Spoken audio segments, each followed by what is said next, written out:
Hi guys, welcome back. मुझे बहुत ज़्यादा खुशी हो रही है कि आज हम अपना पढ़ेंगे last chapter Wyckoff methodology का। इसका मतलब ये बुक हमने कंप्लीट कर दी। काफ़ी मेहनत लगी मुझे इस बुक को समराइज करने में, बिल्कुल हिंदी में। आपको पता है, आपने प्रीवियस वीडियोस देखी हैं।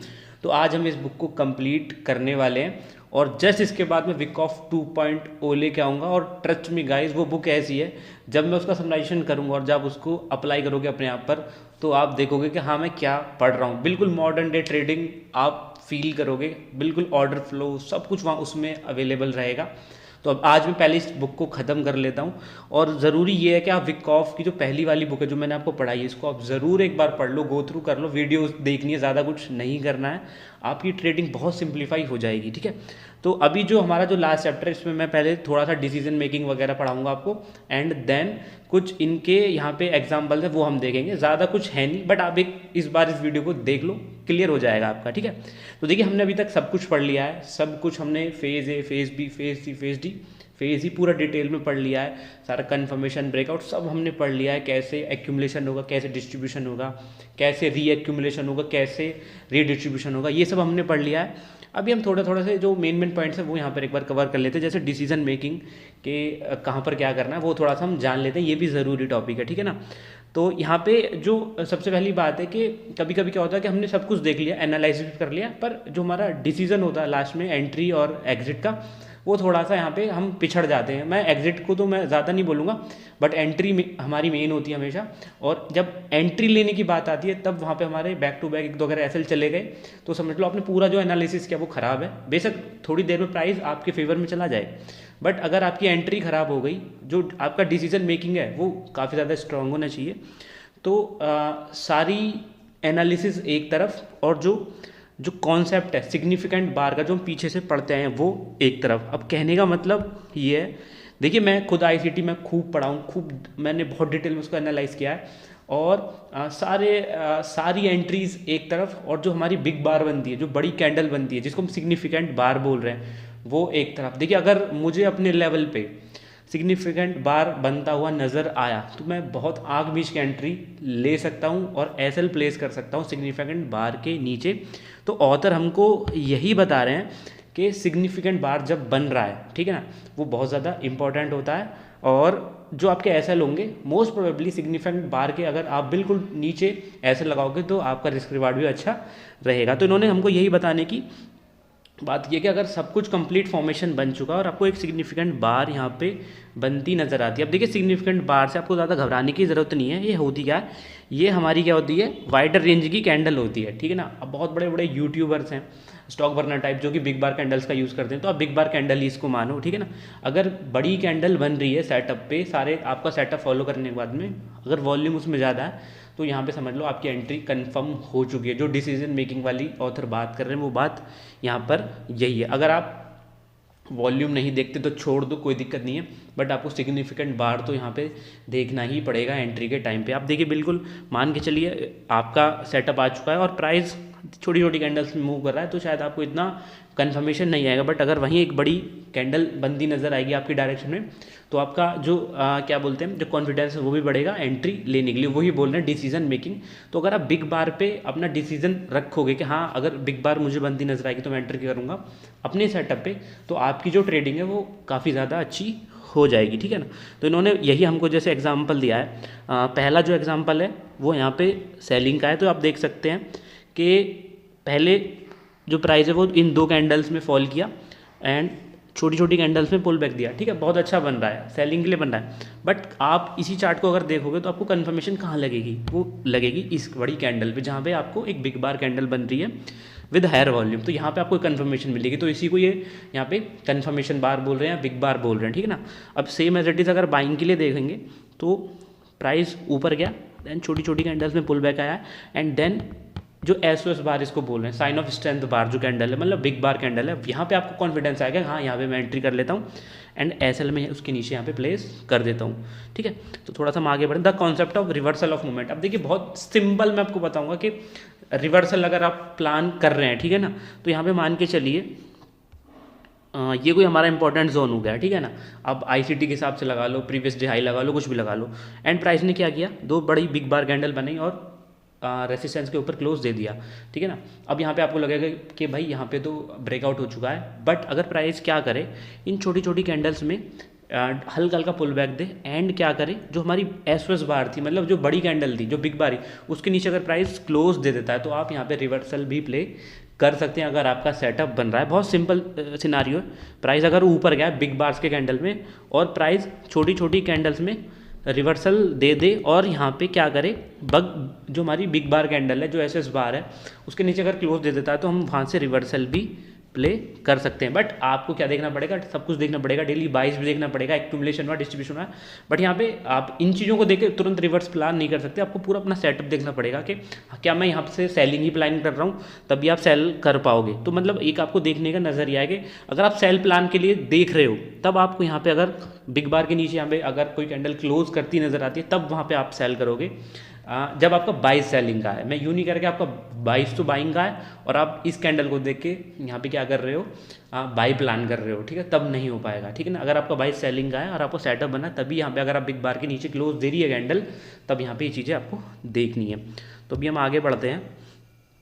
सेम एज इट इज़ इन्होंने एसएल का बताया कि जैसे यहाँ पे अगर आप देखोगे तो इस वाली कैंडल ने क्या किया है, एक बिग बार कैंडल है जिसने नीचे की तरफ दिखा, बट नेक्स्ट कैंडल ने क्या किया, इस बिग बार कैंडल के ऊपर क्लोज दे दिया। तो यहाँ से हम रिवर्सल प्ले कर सकते हैं, कब, जब हमारा सेटअप बाइंग का बन रहा होगा, ठीक है।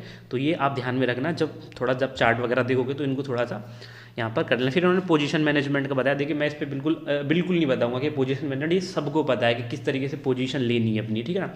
अपने अकाउंट को कैसे यहाँ पे ट्रेड करना है सबको पता है। तो यहाँ इस पोजीशन मैनेजमेंट के बारे में मैं कुछ नहीं बताऊंगा, ठीक है ना। ये इतने समझदार आप सब हो, ठीक है ना।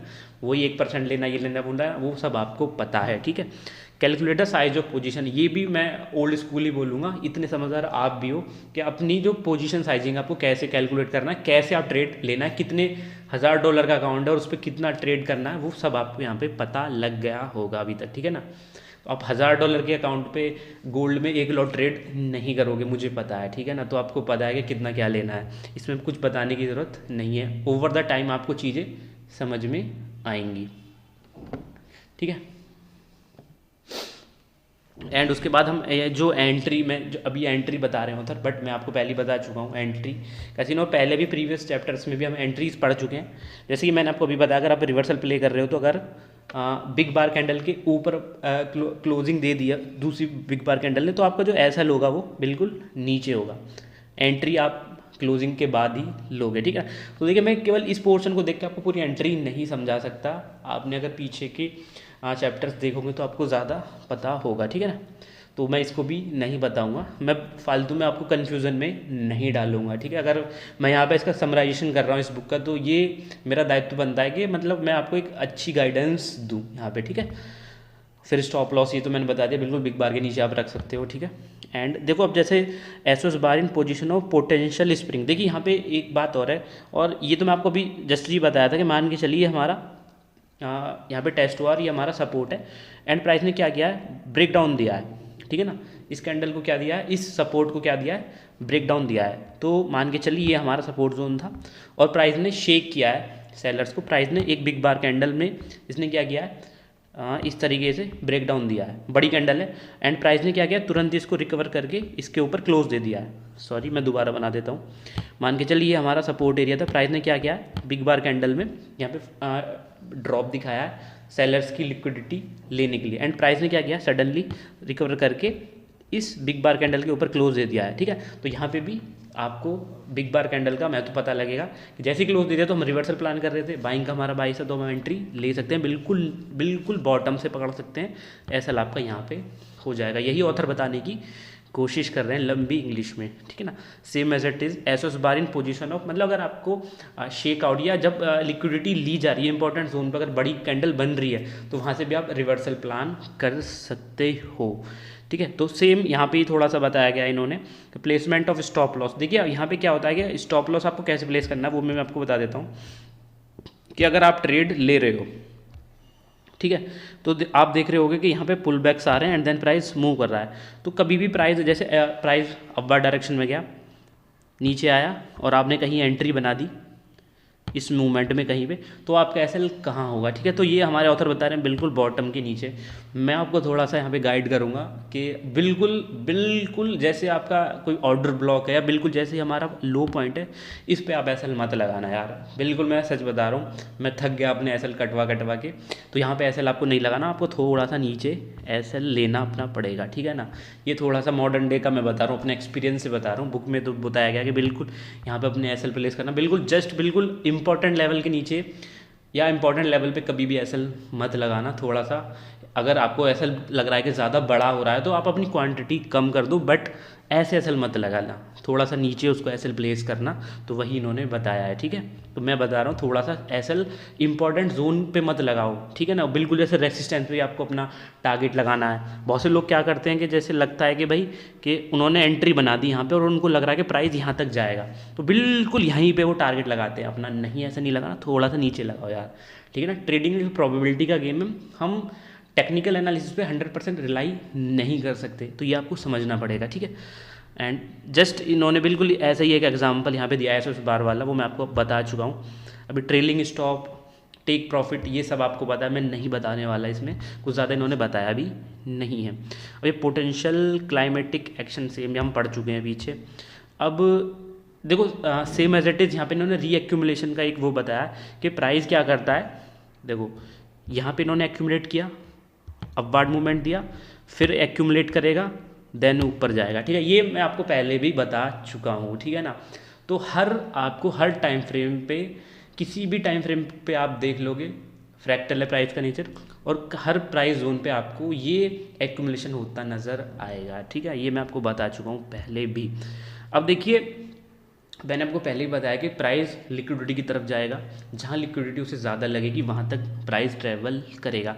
तो ये हमको बहुत ज़्यादा ज़रूरी है कि हम देखें, कोशिश करें कि भाई कहाँ पे लिक्विडिटी अवेलेबल है, कहाँ पे नहीं है, कहाँ की लिक्विडिटी टैप हो चुकी है, कहाँ की बची है, ये हमारे दिमाग में होनी चाहिए। देखो अब आज से आप चार्ट को ऐसा देखने की कोशिश करो कि कहाँ पे प्राइस चला गया, पास्ट में कहाँ गया है, अभी कहाँ है, और अभी कहाँ जा सकता है, कैसे जाएगा, जहाँ पर लिक्विडिटी अवेलेबल होगी। जैसे इन्होंने इस चार्ट को एक्सप्लेन किया है, तो जो यहाँ पे क्रॉस पार्ट दे रखे रेड क्रॉस है वो मतलब लिक्विडिटी टच हो चुकी है, और जो ग्रीन प्लस है वो पेंडिंग है लिक्विडिटी। तो हम इस चार्ट की मदद से देखने की कोशिश करते हैं कहाँ का लिक्विडिटी है, कहाँ का लिक्विडिटी नहीं है, ठीक है।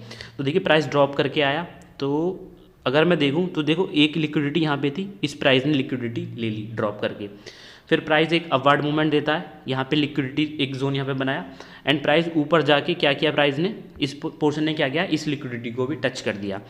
एंड देखिए अभी ये वाली लिक्विडिटी पेंडिंग है, इस लो की लिक्विडिटी पेंडिंग है, इस हाई की लिक्विडिटी पेंडिंग है, एंड इस हाई की लिक्विडिटी पेंडिंग है। तो हम क्या अंदाज़ा लगा सकते हैं कि हम ये अंदाज़ा लगा सकते हैं कि प्राइस इसकी लिक्विडिटी लेके शायद प्राइस ऊपर की लिक्विडिटी ले। इस तरीके से मैं आपको दिखाने की कोशिश कर रहा हूँ। तो अपने दिमाग को थोड़ा सा डालने की कोशिश करो कि कहाँ की लिक्विडिटी बची हुई है, कहाँ की नहीं बची हुई है, ऐसे थोड़ा देखने की कोशिश आप ज़रूर करो, ठीक है। चलो अभी हम थोड़ा सा आगे चलते हैं। अब यहाँ पे इन्होंने देखिए वॉल्यूम प्रोफाइल का कॉन्सेप्ट दिया है इस बुक ऑफ में, बट ज़्यादा इन्होंने एक्सप्लेन नहीं किया। देखिए 86% हम बुक पढ़ चुके हैं, तो उन्होंने बिल्कुल बेसिक सा बताया, बट विक ऑफ 2.0 में अच्छे से एलोबरेट किया है, ठीक है। तो जैसे अगर पता नहीं, आप लोगों को पता होगा नहीं होगा, हालांकि मैंने वॉल्यूम प्रोफाइल पे भी एक बिल्कुल डेडिकेटेड बुक समराइजेशन किया हुआ है, कैसे जो ट्रेडर डेल है उनका जो ऑथर है उसकी मैंने अच्छे से उसकी बुक समराइजेशन की हुई है, ठीक है। तो आप देख लेना जाके, अगर आपको समझ में आती है, बिल्कुल हिंदी में मैंने बताया हुआ है, और आप देख लेना। तो वॉल्यूम प्रोफाइल जिसको यहाँ पे सीखनी है तो आप उस प्लेलिस्ट को जाके चेक कर लेना, वहाँ आपको मिल जाएगी। अब देखिए यहाँ पे वी पी ओ सी है, VWAP है, ये सब बेसिक चीज़ें हैं, ठीक है। तो मैं यहाँ आपको नहीं बता रहा, ज़्यादा एक्सप्लेन नहीं कर रहा, मैं कन्फ्यूजन में नहीं डालूंगा। जब विक ऑफ 2.2 में आपको पढ़ाऊंगा तब आपको ज़्यादा से अच्छे से एक्सप्लेन मैं करने वाला हूँ, ठीक है। अब पार्ट 8 आ चुका है, और यहाँ पे अभी हम थोड़ा केस स्टडीज़ देखेंगे कि कैसे कैसे वर्क करता है चार्ट्स में, ठीक है ना। तो मैं आगे चलता हूँ। अब देखिए यहाँ पे इन्होंने, अब देखिए जो ऑथर ने चार्ट्स यहाँ पे एक्सप्लेन किए हैं, आप देख रहे होगे, तो यहाँ पे वॉल्यूम प्रोफाइल यहाँ पे दिख रहा होगा। इसका मतलब क्या है कि केवल प्राइस एक्शन ज़रूरी नहीं है, यहाँ पे आपको वॉल्यूम प्रोफाइल भी देखना पड़ेगा। तो टेंशन मत लो, विक ऑफ 2.0 में हम यही कवर करने वाले हैं, बट उसके लिए आपको विक ऑफ का जो बेसिक है वो भी आना चाहिए। अब देखिए यहाँ पे इन्होंने क्या दिखाया, मैं अगर देख लेता हूँ। देखिए प्राइस अगर आप देखोगे, जो प्राइस का जो ट्रेंड है ये 15 1 सेकंड का चार्ट इन्होंने लगाया हुआ है, काफ़ी छोटा चार्ट है, 1 सेकंड है, 1 सेकंड जहाँ तक मुझे समझ में आ रहा है, 1 सेकंड का यहाँ पे चार्ट होगा, 1 सेकंड का क्या है, छोड़ो टाइम फ्रेम हम नहीं देख रहे। तो देखिए अगर आप देखोगे तो प्राइस का जो ट्रेंड है वो पॉजिटिव है, ठीक है। इसका मतलब यहाँ पे क्या है, अभी हम देखेंगे चार्ट पे कि हमें एक्यूमुलेशन मिल रहा है, रीएक्यूमुलेशन मिल रहा है, डिस्ट्रीब्यूशन मिल रहा है या रीडिस्ट्रीब्यूशन मिल रहा है। तो प्राइस की हालत देखते हुए हमें रीएक्यूमुलेशन ही मिलने वाला है, ठीक है। तो अभी थोड़ा सा हम एक्सप्लेन करेंगे। देखिए जो चार्ट का जो हमारा पॉइंट ऑफ कंट्रोल है वो है हमारा ये एरिया, मतलब पॉइंट ऑफ वॉल्यूम प्रोफाइल के हिसाब से पॉइंट ऑफ कंट्रोल मतलब जहाँ पे सबसे हैवी वॉल्यूम है प्राइस पे, वो हमारा पॉइंट ऑफ कंट्रोल है, वो है 2717, ठीक है। एंड अब यहाँ पे क्या हुआ, प्राइस ने एक अपवर्ड डायरेक्शन दिया एंड फिर प्राइस ने क्या किया, एक यहाँ पे आपको डाउनफॉल मूवमेंट दिखाया, ठीक है ना। तो ये हो गया हमारा बाइंग एग्जॉक्शन, ये हो गया हमारा ऑटोमेटिक रिएक्शन, ठीक है। जो हमारा फेज़ ए होता है, ये हमारा फेज़ ए चल रहा है, फेज़ ए का काम क्या है, प्रीवियस ट्रेंड को रोकना। जो हमारा प्रीवियस ट्रेंड चल रहा है उसको यहाँ पे वो करता है स्टॉप, ठीक है, कि अगर ऊपर जा रहा है तो उसको रोक देगा। अब रुकने का मतलब ये नहीं है कि नीचे गिर जाएगा, रुकने का मतलब ये है कि अभी वो लेटरल मूवमेंट में जाएगा, मतलब साइडवेज जोन में जाएगा, ठीक है। तो उसने क्या किया कि पहला मूवमेंट लिया ऊपर की तरफ एंड देन फॉल, ठीक है ना। एंड ऑटोमेटिक रिएक्शन यहाँ पे लिया, एक सडन फॉल दिखाता है कि मैं नीचे जाने चाह रहा हूँ। जैसे कि अगर आप देखोगे ये हो गया हमारा जो ये नीचे की तरफ फॉल है, इसका मतलब दिखाता है कि मैं रुका हूँ और बड़ी बड़ी कैंडल्स में नीचे आया है, तो इसका ये जो अपवर्ड मूवमेंट है ये रुक गई है, अभी मैं नीचे जा रहा हूँ। बट एक फेक मूवमेंट होता है, हमेशा इसका जो हाई है वो टूट जाएगा। देखिए तो फिर क्या हुआ है, फेज़ ए में यहाँ तक प्राइस गया है और एक हल्का सा अपवर्ड मूवमेंट दिखाया है, ये हो गया हमारा सेकेंडरी टेस्ट, ठीक है। सेकेंडरी टेस्ट ने क्या किया, अपना जो प्रीवियस हाई है वो नहीं तोड़ा है, बट इसका मतलब ये नहीं है कि नहीं तोड़ा तो फ्यूचर में भी नहीं तोड़ेगा, ठीक है। एंड देखिए यहाँ पे लो बनाने के बाद में प्राइस ने क्या किया, एक अपवर्ड मूवमेंट दिया एंड इसके ऊपर चला गया, ठीक है। अब यहाँ पे क्लियर कट बायर्स ट्रैप हुए हैं, बायर्स की लिक्विडिटी लिए क्योंकि प्रीवियस हाई तोड़ा एंड देन प्राइस ने क्या किया, अब देखिए हमारा फेज भी चल रहा है। देखिए जो पीछे से जुड़े हुए हमारे साथ में फेज बी का काम क्या है, कंप्लीटली प्राइस साइडवेज जोन में रहेगा, आपको वेट करना है। मैंने आपको पहले ही बताया जो खेल होने वाला है वो फेज़ ए और फेज़ बी और फेज़ सी में ही होगा। सी में अगर आप बहुत एक्सपीरियंस ट्रेडर हो एंट्री मिल जाएगी, और थोड़ा एक्सपीरियंस नहीं है तो फिर आप वेट करोगे डी और ई तक आने के लिए, तो फेजेस आपको पता होनी चाहिए। देखिए यहाँ पे क्या हुआ है, अब थ्रस्ट बनाया इसने, जो प्रीवियस हाई उसको तोड़ा एंड देन सडनली डाउन, कहाँ पे, प्रीवियस सपोर्ट भी नीचे तोड़ दिया, और ये था हमारा शेकआउट जो कि है हमारा फेज सी, जो कि सबसे इंपॉर्टेंट है। और मैं तो एंट्री यहीं लेता हूँ, ये मेरा फेवरेट सेटअप है, चाहे मैं ICT ट्रेड कर रहा हूँ, ठीक है ना।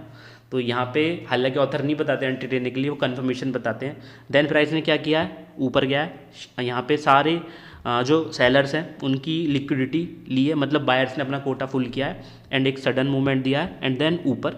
देन प्राइस ने क्या किया, एक ड्रॉप दिखाया है और यहाँ पे इस जोन के अंदर आ चुका है, बट आने के बाद में प्राइस ने अगेन यहाँ पे अपवर्ड मूवमेंट दिखाया और अपना प्रीवियस हाई तोड़ दिया है, जिसको हम बोलते हैं major strength, major sign of strength, मतलब प्राइस रेंज में जाने के लिए तैयार नहीं है।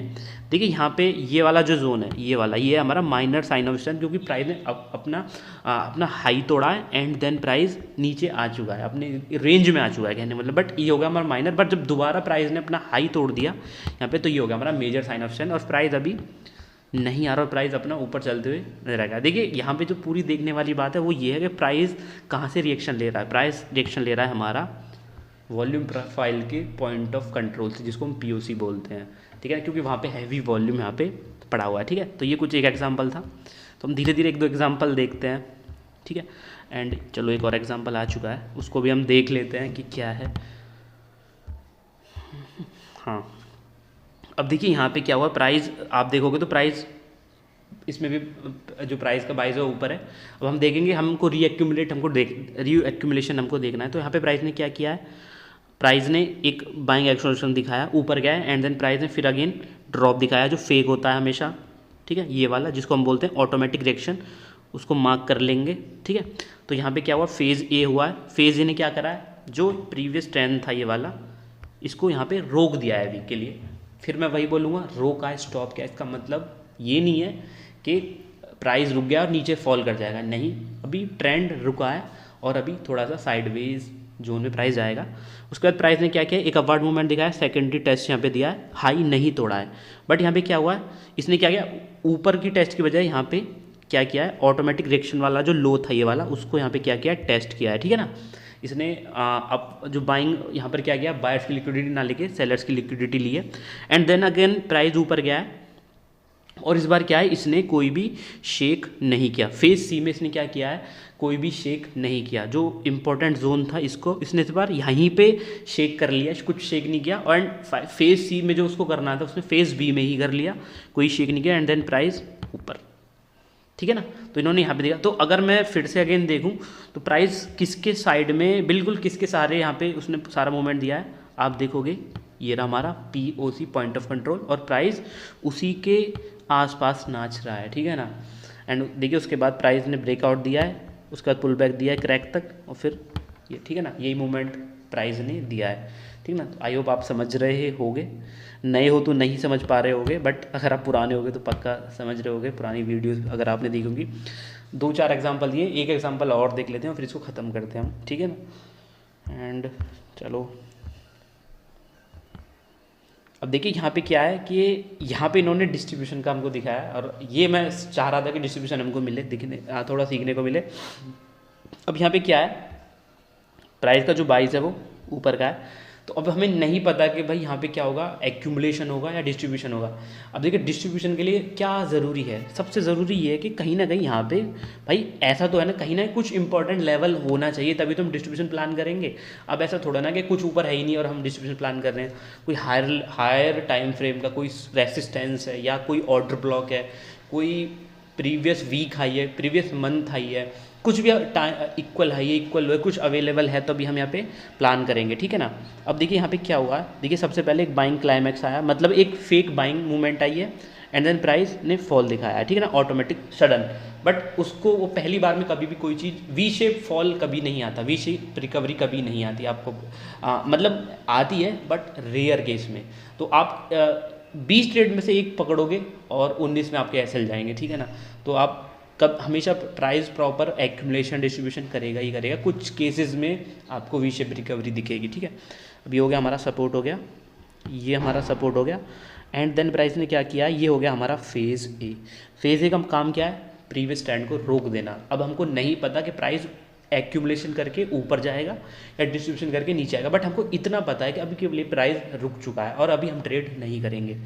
उसके बाद प्राइस ने क्या किया, एक अपवार्ड मूवमेंट दिया है, और यहाँ पे क्या किया है, अपने प्रीवियस जो बाइंग क्लाइमेक्स का जो हाई है उसको यहाँ पे टैप कर लिया है, ठीक है ना। एंड देन प्राइस ने सडन एक यहाँ पे फॉल दिखाया, और जो ऑटोमेटिक रिएक्शन था उसका लो यहाँ पे तोड़ दिया है। तो अभी हम फेज़ बी में चल रहे हैं। अब देखिए फेज़ बी में इन्होंने यहाँ पे एक छोटा सा माइनर सा क्या बनाया, एक छोटा सा क्या बोलते हैं उसको, छोटी सी एक पिक्चर बनाई है फ्रैक्टल वे में, कि यहाँ पे भी एक फॉर्मेशन बन रहा है छोटे टाइम फ्रेम पे। जैसे कि मैं देखो यहाँ पे बाइंग क्लाइमैक्स आया, यहाँ पे ऑटोमेटिक रिएक्शन आया, फिर प्राइस ने ऊपर जाने की कोशिश की है, सेकेंडरी टेस्ट करने की कोशिश की है, बट हायर लेवल पे नहीं कर पाया।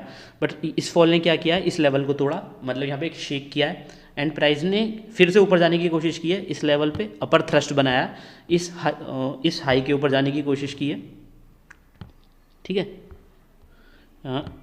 ठीक है, बाइंग क्लाइमैक्स के ऊपर जाने की कोशिश की है बट नहीं जा पाया। एंड देन प्राइस ने ड्रॉप किया है, और कहाँ तक आया, फिर से हमारे इस लो के पास में आया। अभी हम फेज़ बी के भी इंटरनल पूरा जो कन्फिग्रेशन है उसको देख रहे हैं। फेज़ बी के अंदर भी एक और हमने फ्रैक्टल ढूंढ लिया है, एंड प्राइस ने क्या किया है, अगेन प्राइस ने ऊपर जाने की कोशिश की है, एंड यहाँ तक minor local last point of supply तक प्राइस गया, एंड देन प्राइस ने यहीं से फॉल कर दिया है, ठीक है ना। प्राइस ने में यहाँ तक जाने की भी हिम्मत नहीं है, मतलब फेज़ सी का जो शेक आउट है ऊपर की तरफ होना था उसने नहीं किया, वहाँ तक नहीं गया, एंड प्राइस ने यहीं से क्या कर दिया, फॉल कर दिया, ठीक है ना। अब देखिए यहाँ तक, देखिए जब तक फेज़ बी चल रहा था, फेज़ हमने देख लिया, जब फेज़ बी चल रहा था ये, ठीक है, ये हमारा फेज़ बी था। तो अगर आप देखोगे तो इन्होंने इंटरनल स्ट्रक्चर देख लिया, और अगर हमने इंटरनल स्ट्रक्चर देख लिया कि भाई फेज़ बी में भी एक इंटरनल स्ट्रक्चर बन रहा है, और यहाँ पे पूरा डिस्ट्रीब्यूशन का स्ट्रक्चर यहाँ पर बन रहा है, और प्राइस ने क्या किया है, देखिए यहाँ पे अगर आप देखोगे तो minor sign of strength, sign of weakness है, प्राइस घुसा है, एंड एक अपवर्ड मूवमेंट दिखाया। तो अगर देखिए एक्यूमुलेशन होता तो प्राइस क्या करता, सीधा इसके ऊपर जाता, ठीक है ना। बट यहाँ पे क्या किया, प्राइस ने सपोर्ट तोड़ा है, एग्रेसिवली उसके अंदर भी गया है, बट कहाँ तक, यहाँ पे आके रुक गया वो, ठीक है ना, यहाँ पे आके रुक गया एंड देन यहाँ पे क्या चला गया, साइडवेज जोन में चला गया और पूरे टाइम फ्रेम में यहाँ तक जो ये सेकेंडरी टेसिस के ऊपर नहीं जा पाया और यहीं से उसने फॉल दिखा दिया। इसका मतलब यहाँ पे बाइंग नहीं होने वाली, ये एक्यूमुलेशन नहीं है, ठीक है, ये हमारा डिस्ट्रीब्यूशन चल रहा है। अब देखिए यहाँ पे साइन ऑफ वीकनेस दिखाया, लास्ट पॉइंट ऑफ सप्लाई तक पुल बैक दिया एंड देन अगेन फॉल दिखाया है। अब यहाँ पे हो गया हमारा मेजर साइन ऑफ वीकनेस, ठीक है ना, एंड देन प्राइस फॉल कर गया। अगेन मैं यहाँ पे एक चीज़ कॉमन फिर से बताऊंगा,